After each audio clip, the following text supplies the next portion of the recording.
Eroge is a Japanese genre of an erotic video game. There are various ways to describe eroge. The basic classification that it's made from Japan and has sexual themes in it, aka nudity or sexual acts. Because it's made in Japan, the game must follow Japanese censorship laws, unless it's stripped and licensed outside of it. The Japanese censorship law states that genitalia should be pixelated/censored.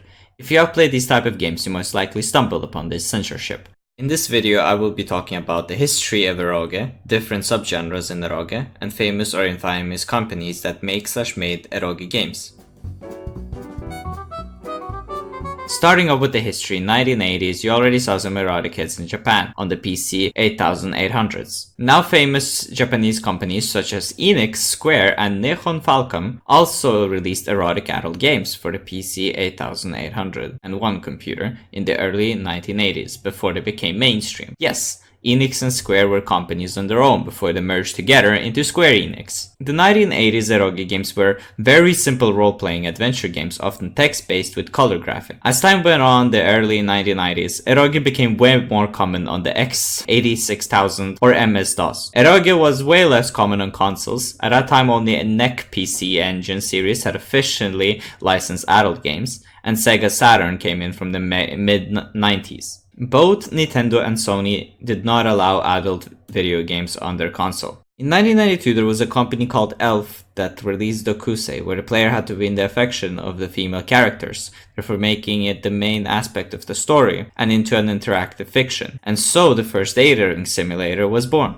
In 1996, a developer company named Leaf expanded this idea and called it a visual novel. The game named Shizuku became successful, and Leaf followed up with another game. Shizuku was a very dark in its storyline, but the company later released Two Heart, very heartwarming story of teenage high school love.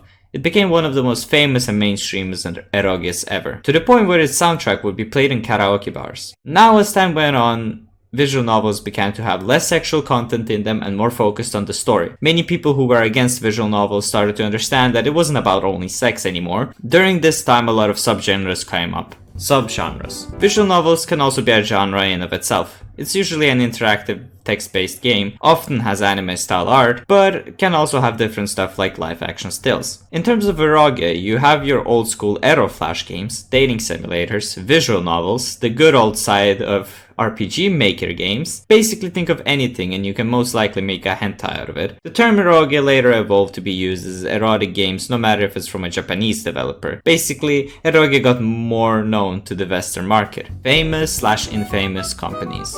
As said before, many companies became successful selling eroges. One of these companies are Illusion. Illusion, my favorite eroge company, has been in the scene for over 18 years. In 2006, they released a game called Rayplay. Now, this is how I found Illusion. Back in 2014, from all the top 10 channels, yes, those with the top 10 games you should never play in front of your parents, top 10 banned games from channels like Watch Mojo, Top Media, Top 15s, and Zooming TV, made back in 2014. I don't even remember the exact date. Judging by the top search on Rayplay in YouTube and the comments on that first video, people even today are still getting the news. It's one of those most controversial games in history. Illusion never intended the game to be even sold outside of Japan. But 3 years later after its release, somehow people from other countries notice it and be like, hey, this is unacceptable. We must ban it ASAP. Sorry, but your game is now not allowed to be sold in our country. And Illusion was like, excuse me, what the fuck?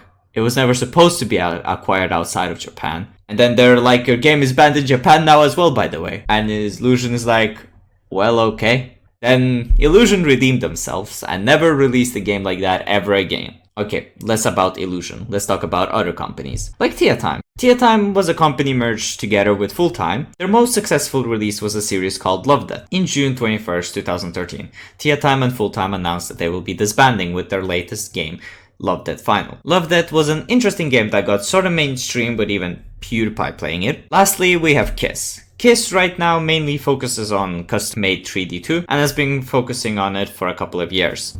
Summary.